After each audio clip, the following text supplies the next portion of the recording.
The phone rang at 7:12 in the morning. That terrible hour when bad news feels more real because your mind hasn't had time to build its defenses yet. The screen said, "Dad," and I stared at it longer than I should have, because my father only calls at dawn when he wants something or when he's about to deliver a verdict he's already decided. I answered. "Hello?" His voice came through flat and rehearsed, like he'd practiced the words in front of a mirror. "Grandpa died last night. Funerals. Friday, he left us everything. You get nothing." I stopped breathing, not from shock, but from recognition, because I could hear it in the pause that followed. My mother in the background, not crying, not grieving, laughing. A bright, sharp little laugh like someone had just told the punchline she'd been waiting months to hear. Then her voice, clear enough that she wanted me to catch every word. "Finally, you're out." I could have argued. I could have screamed or begged for details the way they expected me to, but I didn't. Because at that exact moment, my grandfather was sitting across from me at my kitchen table, very much alive, holding his coffee mug with hands that were thin but steady. The kind of steady that comes not from ignorance, but from certainty. On the table in front of him sat a sealed envelope. Thick paper, attorney letterhead in the corner, my name written in careful, deliberate script. The kind of seal that snaps when you break it, not decorative, but evidence. I didn't respond to my father. I didn't even blink. I simply pressed one button and set the call on speaker, then slid the phone across the table until it sat between Grandpa and me like a microphone waiting to catch a confession. My father kept talking, his confidence growing with my silence. "You thought you were so smart," he said, his tone sharpening. "Cutting us off, playing independent. Well, it doesn't matter now. The house, the accounts, the land, everything is ours." I watched Grandpa's face, not anger, not shock. Just a small tightening near his jaw, the way a judge marks a lie in real time. My mother leaned closer to the phone, her voice turning sweet the way it does when she wants cruelty to sound reasonable. "Come to the funeral if you want," she said, lightly. "Or don't. Either way, you're not family anymore." Grandpa's gaze shifted to the envelope. He didn't open it. He didn't need to. He tapped the seal once with his fingertip, a quiet reminder that there was a line they hadn't read yet, a truth they hadn't accounted for. My father's voice sharpened again.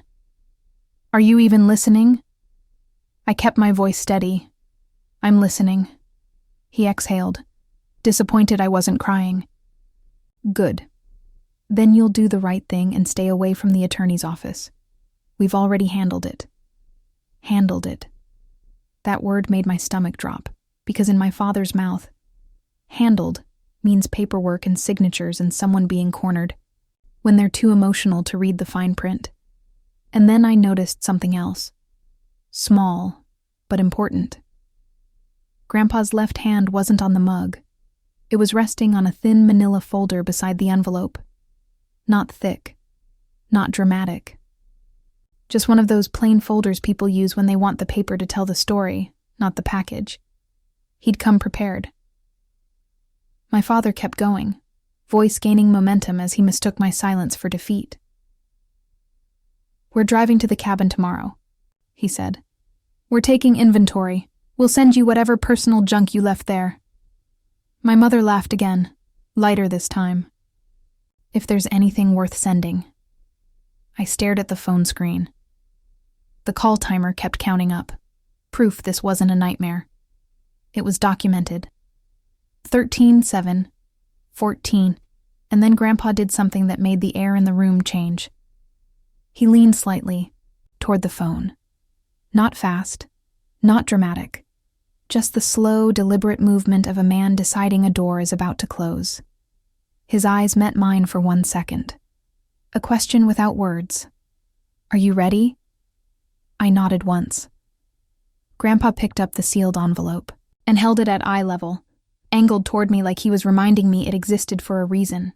Then he set it down again and placed 2 fingers on the manila folder. He didn't open either one. He just listened. My father was still talking, now in the tone he uses when he believes he's giving orders to someone with no options. "Don't cause problems," he said. "You'll embarrass yourself. It's done." Grandpa's expression didn't change, but his thumb slowly slid the envelope closer to the phone, positioning it like a piece on a chessboard, waiting for the moment it would matter. Then, he leaned in and spoke toward the speaker. Not loudly, not angrily, just one word, clear enough to slice through my parents' performance like a knife through paper. "Hello." On the other end of the line, the laughter stopped so abruptly it felt like someone had cut the audio with scissors. My father didn't speak. My mother didn't breathe. For 2 full seconds, there was nothing but silence and the faint crackle of a phone connection struggling to carry what had just happened. And then my father's voice came back. Thin, disbelieving, almost a whisper. "Dad?" Grandpa didn't answer right away. He looked down at the sealed envelope, then at me, then back at the phone, like he was deciding whether this conversation would be a warning or the start of something official. Because whatever my parents had handled, Grandpa had handled something too, and he had brought proof to my kitchen table.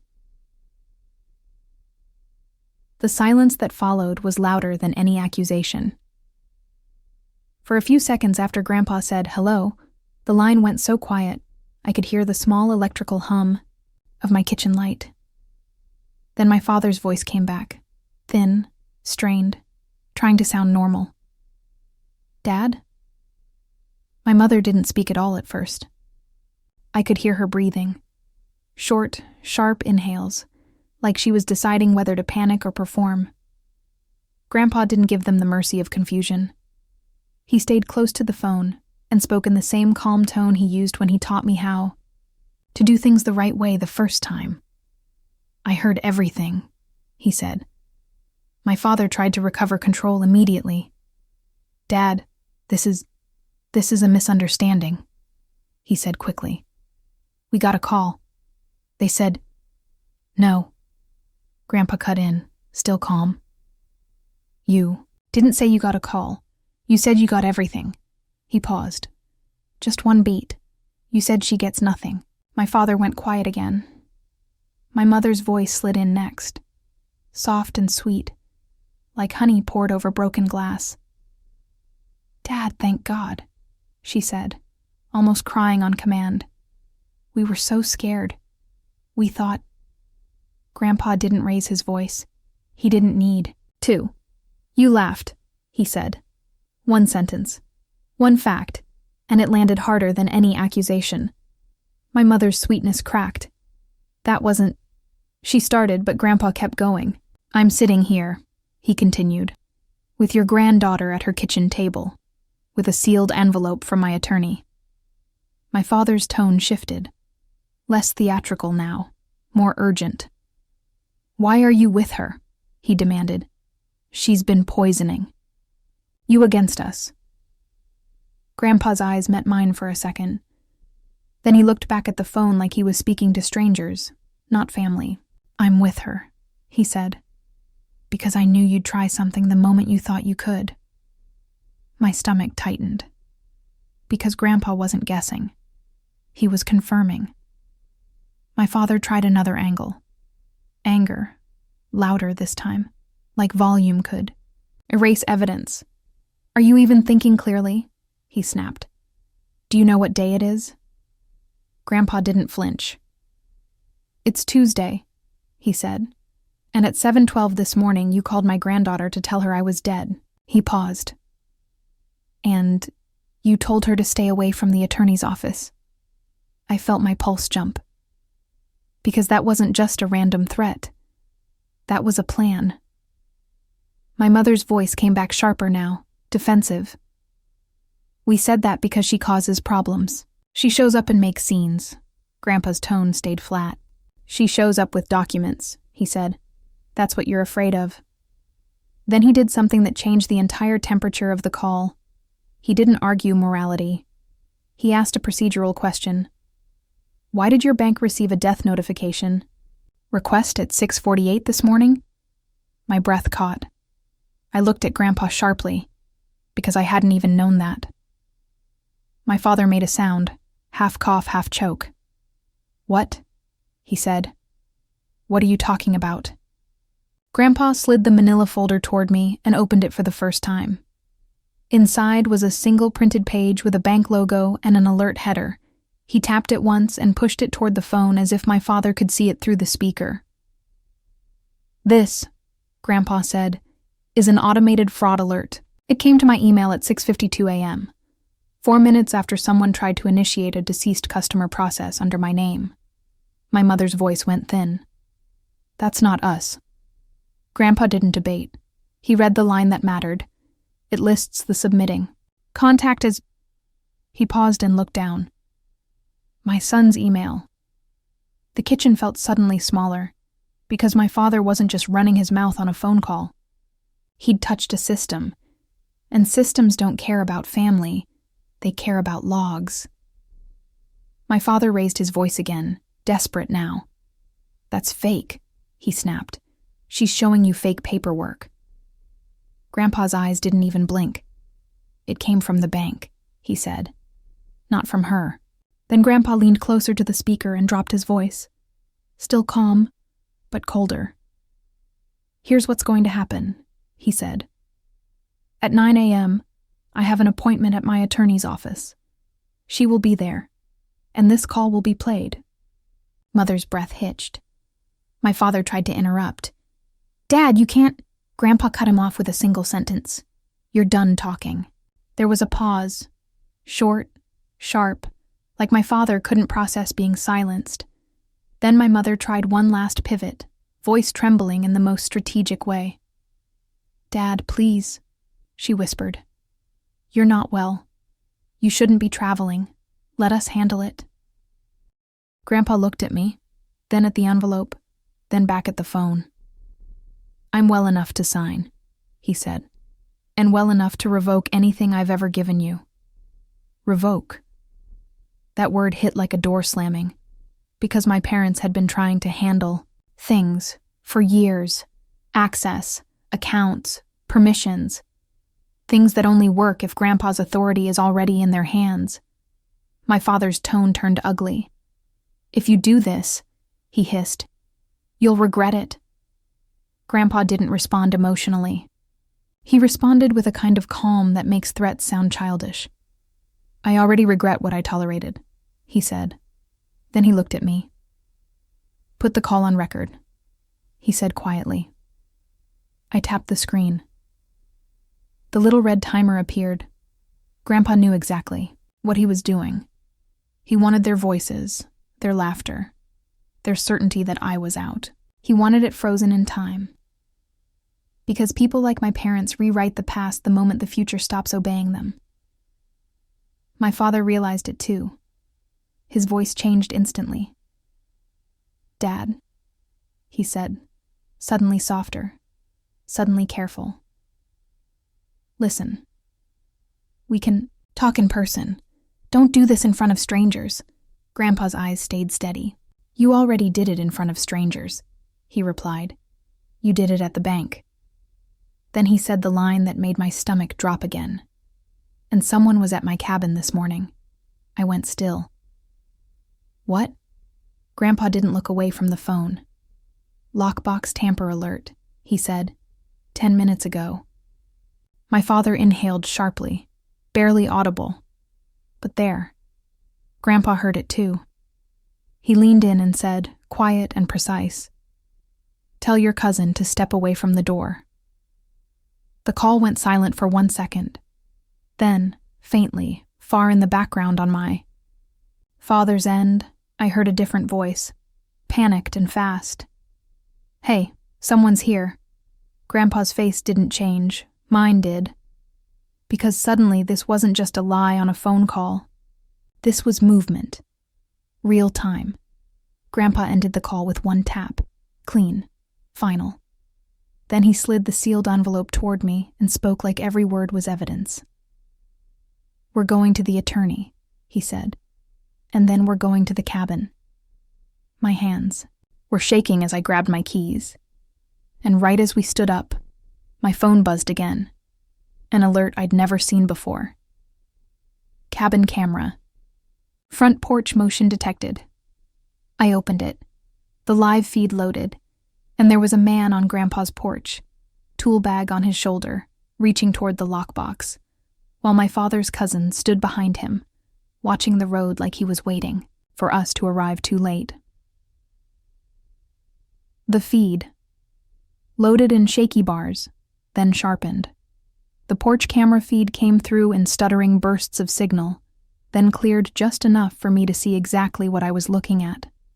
A man with a tool bag, kneeling by. The lockbox. Not Grandpa, not a neighbor. A stranger doing a job.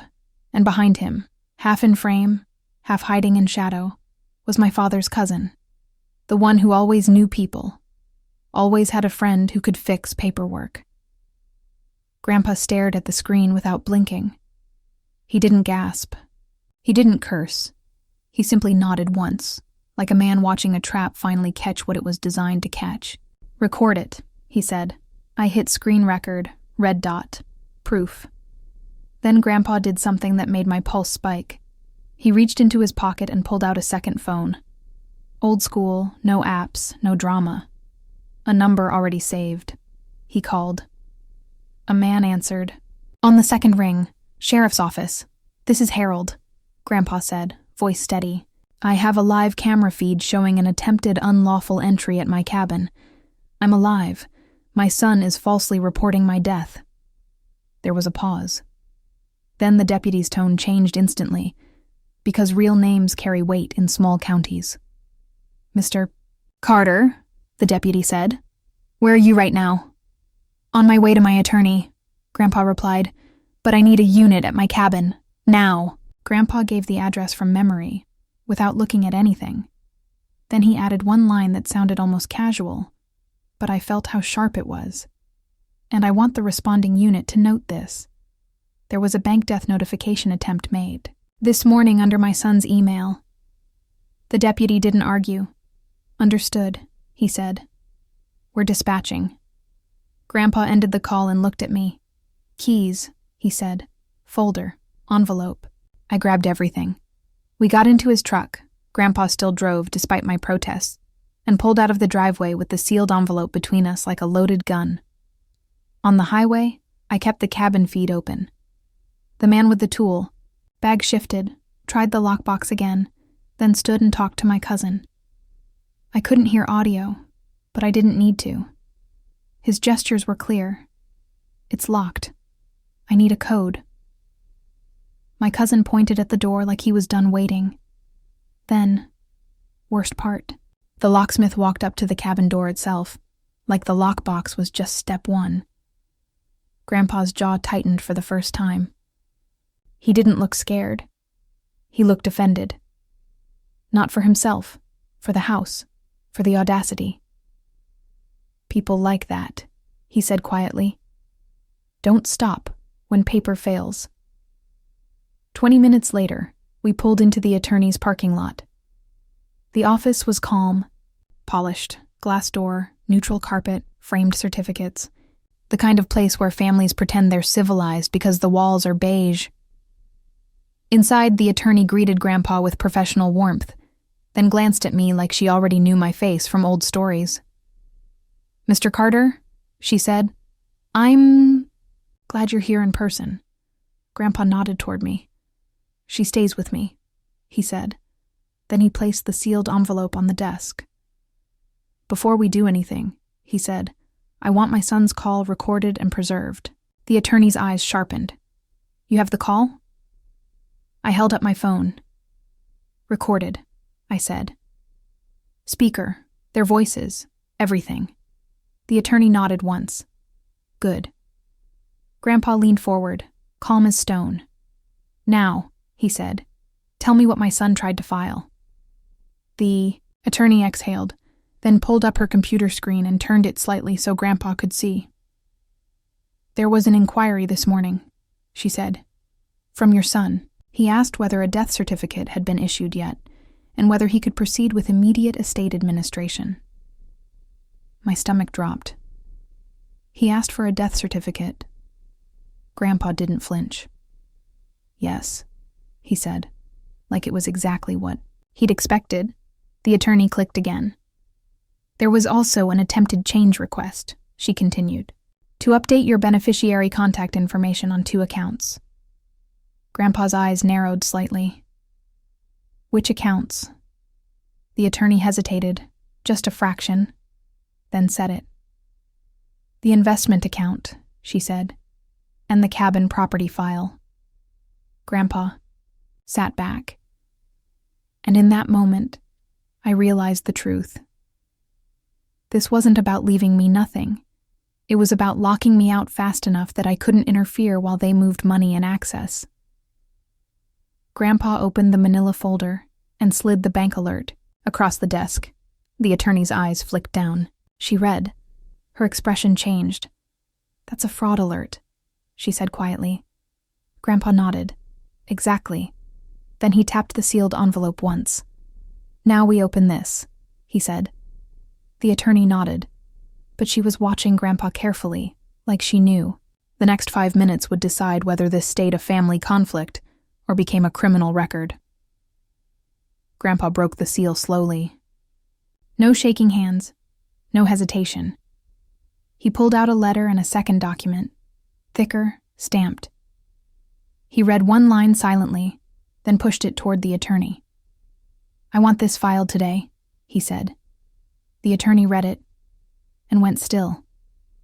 Then she looked up at Grandpa, voice lower. This appoints an executor, she said. Not your son. Grandpa nodded.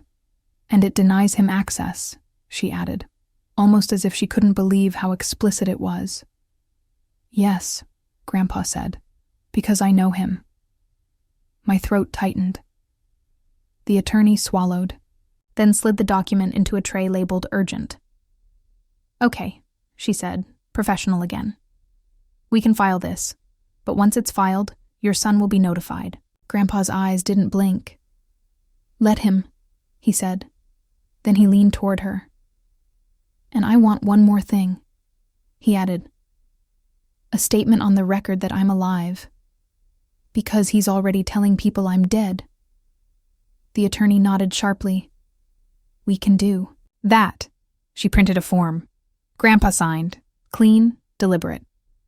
Then she turned her screen toward me. Your father tried to access your grandfather's estate portal, she said. He used an old password reset question. My stomach dropped. How would he know that? Grandpa answered before I could. Because your mother filled out my forms, he said quietly. For years. The room felt colder. The attorney looked up. Mr. Carter, she said. Do you have any reason to believe they have physical documents with your signature? Grandpa's gaze went to me. Yes, he said. And they tried to steal them this morning. My phone buzzed. Another cabin alert. I opened the feed. 2 sheriff vehicles were now in the driveway, lights flashing against snow patches like blue knives. The locksmith and my cousin froze. One deputy stepped out, hand near his belt, and shouted, something we couldn't hear. Then the locksmith raised his hands. My cousin did not. He backed toward the woods. Grandpa leaned closer to my phone, eyes hard. Don't run, he murmured. On the feed, my cousin sprinted off camera. A deputy chased. The locksmith stayed. And then, because my family never does just one thing at a time, my phone buzzed again. Not an alert, a call. From my father. I stared. At the screen. Grandpa stared too. He didn't tell me to answer. He simply slid the phone toward himself and said very quietly, Let's see what story he tries now. My father's name glowed on my screen. Like a dare, I didn't touch it. Grandpa did. He slid my phone toward himself, hit speaker, and answered with the same calm voice he used when he wanted someone to expose themselves without realizing it. Yes. For half a second, my father didn't speak, like his brain couldn't compute the sound of a dead man answering. Then he recovered. Fast. Dad, he said, too smooth. Thank God. I'm coming to see you. We need to talk, privately, right now. Grandpa didn't take the bait. About what? He asked. My father exhaled like he was the reasonable one. About her, he said. Then I felt my stomach tighten. She's manipulating you. She's isolating you. People are worried. People. That word is never about concern in my family. It's about leverage. Grandpa glanced at the attorney. She gave a small nod and quietly tapped a button on her desk phone. Recording on her end, too. Redundancy. Proof. Grandpa spoke again. Steady. At 7:12 this morning, he said, you told my granddaughter I was dead. My father's voice went lighter. False surprise. Dad, I didn't. You did, Grandpa cut in, calm. And your wife laughed. Silence. Then my father's voice sharpened. Fine, he snapped. You want the truth? We did it because we had to protect what's ours before she steals it. The attorney's eyes lifted. Mine went cold. Grandpa's tone didn't change. What is ours? He asked. The estate, my father said, fast. Now, angry. The accounts? The cabin? The land? Dad, you don't understand how this works. If she gets involved, it becomes a mess. Grandpa leaned slightly toward the speaker, like he wanted every word clean on the recording. She is involved, he said. She's sitting beside me. My father's breath hitched. Tiny, but there. Then he pivoted hard. Dad, listen, he said, suddenly softer, almost pleading. Let's not do this through lawyers. I'll drive to you. We'll settle it as family. Grandpa's eyes didn't blink. You already chose lawyers, he said. You chose the bank at 648. You chose the registry. You chose the lockbox. That last word changed the line. My father's voice tightened. What lockbox? Grandpa waited one beat, long enough to let the lie form, then said, the one your cousin tried to open 10 minutes ago. Another silence. Then, faint, in the background on my father's end, a muffled voice. Female. Too close to the phone. Don't say anything. My mother. Grandpa heard it. So did the attorney. So did I. Grandpa's mouth tightened at the corners, but his voice stayed controlled. I can hear her, he said. My father snapped, loud and sharp. She's not there. She is, Grandpa replied. And you're on speaker, and you're being recorded. That word, recorded, changed everything. My father's tone shifted instantly, like a mask dropping into place. Dad, he said, careful now. This doesn't have to get ugly. We can handle this quietly. Grandpa gave him nothing. Tell me why you told my granddaughter to stay away from my attorney, Grandpa said. My father hesitated, just long enough. Then he tried to fill the silence with authority. Because she's unstable, he said. She's been having episodes. She twists things. Everyone knows. The attorney's pen stopped moving. Grandpa's eyes turned colder. Everyone doesn't know, Grandpa said. You want it on paper so she sounds unreliable. My father raised his voice. Defensive. She's taking advantage of you. She has you in her kitchen feeding you lies. I'm the one who brought the envelope, Grandpa said flatly. Not her. Silence again. And then my father said the sentence that told me this was bigger than the cabin. Dad, the court is already involved. My stomach dropped. The attorney's head lifted slowly. What? Grandpa didn't react outwardly. He just asked, calm and deadly. What court? My father tried to backpedal immediately. I mean probate, he said quickly. It's standard. The attorney reached for her keyboard and started typing fast. She didn't ask permission. Grandpa watched her for 1 second, then looked back at the phone. You filed something, he said. My father's voice rose. panicked for the first time. "No," he snapped. "I didn't file. I inquired." Grandpa didn't argue. He let the attorney do it. She stared at her screen, clicked twice, then froze. And when she spoke, her voice was lower than before.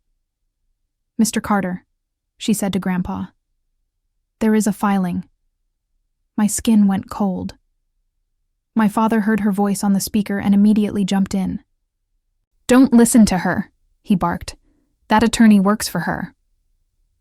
The attorney ignored him and kept reading. "Emergency petition," she said. "Temporary guardianship." I felt my breath leave my body. Grandpa didn't blink. "Guardianship," he repeated. The attorney's eyes flicked to me, then back to Grandpa. "It claims you are mentally incapacitated," she said. "It claims you're being exploited." My father's voice came through the phone, furious and triumphant at the same time.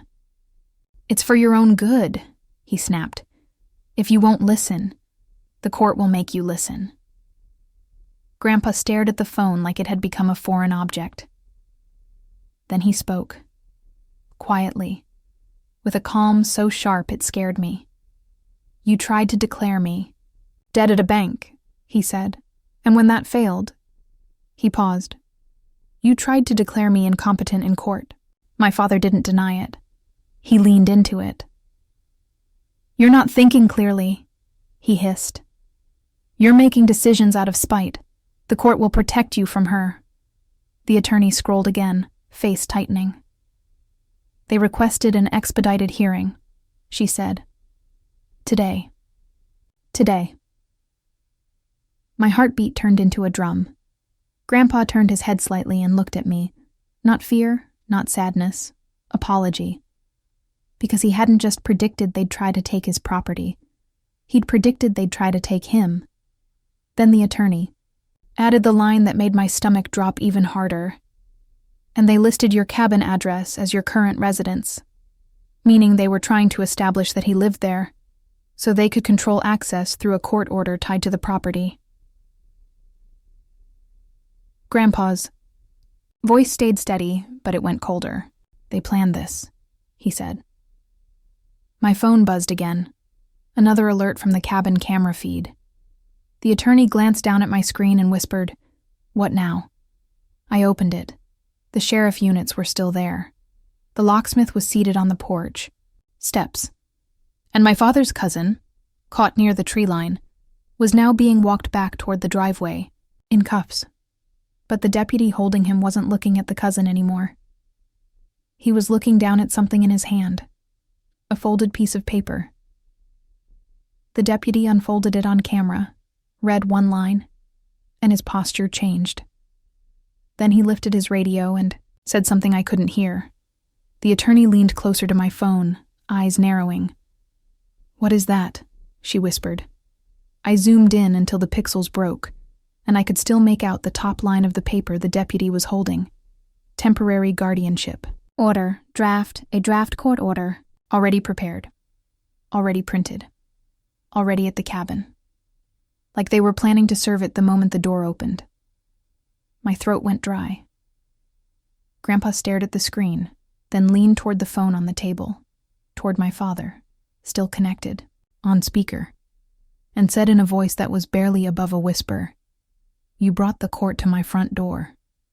And my father's answer came back, low and satisfied. "Not yet."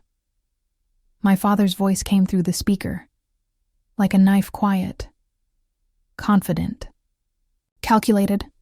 Grandpa didn't shout. He didn't rage. He simply stared at the phone as if he was finally seeing my father with no illusions left. Then he ended the call. One tap. Silence. The attorney's office felt too clean for what had just been said inside it. "Okay," the attorney said, voice all. "Business now. We move fast." She opened a new document on her computer and started typing like she'd been waiting for this moment. "First," she said, "we file an affidavit that Mr. Carter is alive and competent. Second, we file an emergency response to the guardianship petition. with evidence of fraud attempts. Grandpa nodded once. Calm. Ready. Use the call recording, he said. And the bank alert, I added. And the cabin footage, the attorney said sharply. And the fact that your son attempted a death process at the bank at 6:48 a.m. She looked at Grandpa. Mr. Carter, I need you to sign a statement, right now. Grandpa took the pen without hesitation and signed. Clean, steady handwriting. No trembling. No confusion. No doubt. The attorney printed it immediately and slid it into a folder marked, Filed Today. Then she turned her monitor toward us. There's a hearing request set for 2 p.m., she said. They're asking for expedited temporary guardianship. Grandpa's eyes narrowed slightly. They won't get it. They can't get it, the attorney corrected, tapping the screen. Not with this evidence. She clicked again, pulling up a list of attachments already uploaded on my father's filing. And my stomach dropped when I saw it. A supporting statement. A PDF with my name on it. I leaned closer. That's not mine. The attorney opened it.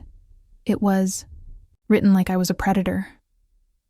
It claimed Grandpa was confused, isolated, easily influenced. It claimed I had moved into his home, restricted access to family, controlled his medication. Medication? He wasn't even on medication. My throat tightened, in disbelief. Grandpa's face stayed calm, but something behind his eyes hardened. They're building a story, he said. Yes, the attorney replied. A story designed to make a judge act fast. Then she scrolled down to the signature line, and we all saw the same thing at once. A typed name, not my father's, not my mother's. Third party. A witness. The attorney's voice went lower. That witness name, she said slowly, is your father's cousin. The one at the cabin, the one in cuffs, the one who had just been caught at the door with a locksmith. Grandpa exhaled through, his nose, one controlled breath. So they wrote the script, he said, and they sent the actor to the stage. The attorney didn't waste a second. She made a call. Judge's clerk, she said into her phone. This is counsel for Mr. Harold Carter.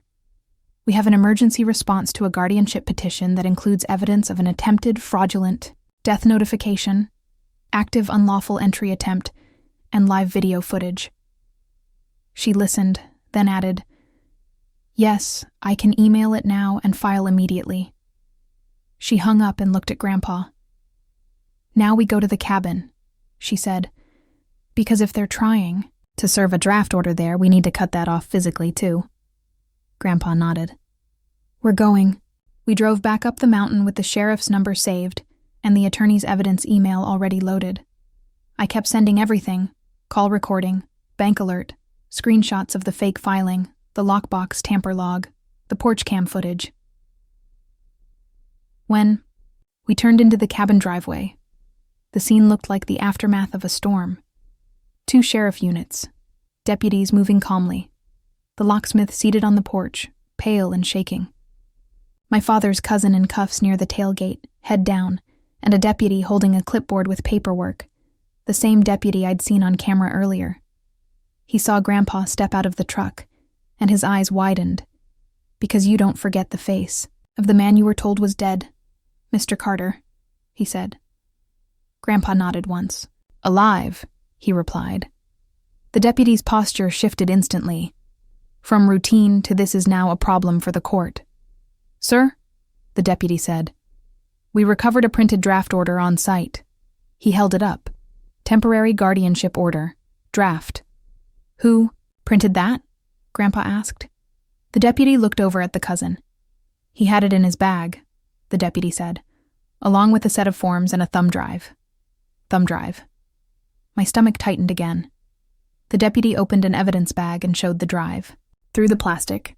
Also, he said, we recovered a folder labeled bank and another labeled property. Grandpa's jaw tightened slightly. The attorney wasn't there with us, but she'd told us what mattered most: intent, planning, trail, and now it was all in a deputy's hands. My father's cousin finally spoke, voice strained, trying to sound helpful. I was just checking on the place.